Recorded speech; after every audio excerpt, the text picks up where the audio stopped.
ہمارے لیے سوالیہ نشان ہے۔ یہ سوال آج ہم عالم اسلام سے کرنا چاہیں گے۔ تمام جتنے مسالک ہیں، جتنے فرقے ہیں، ان کے علماء دانشوروں سے ہم کرنا چاہیں گے۔ آپ یہ تو نہیں جھٹلا سکتے ہیں کہ زہرا مرضیہ کے ساتھ المناک سلوک ہوا ہے، ان کے ساتھ برا سلوک ہوا ہے، ان کو اذیت پہنچائی گئی ہے، ان پر مصیبت ڈالی گئی ہے۔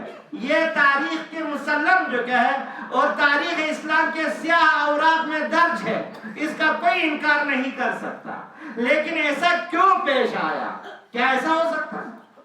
یہ سوالیہ نشان میں عالم اسلام کے دانشوروں کو اس پلیٹ فارم سے چھوڑ کے جا رہا ہوں کہ کیوں کر زہرا کے ساتھ ایسا ہوا؟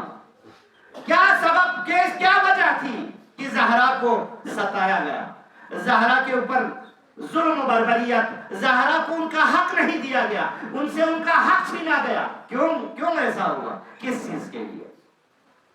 ابھی اس کا جو سمپل جو سوال ہے، شہرت، اقتدار، مقام، منزلت، سیاست، بس اسی میں جواب مضمر ہے۔ کیونکہ زہرا کو اگر حق دیا جاتا کیا پیش آتا؟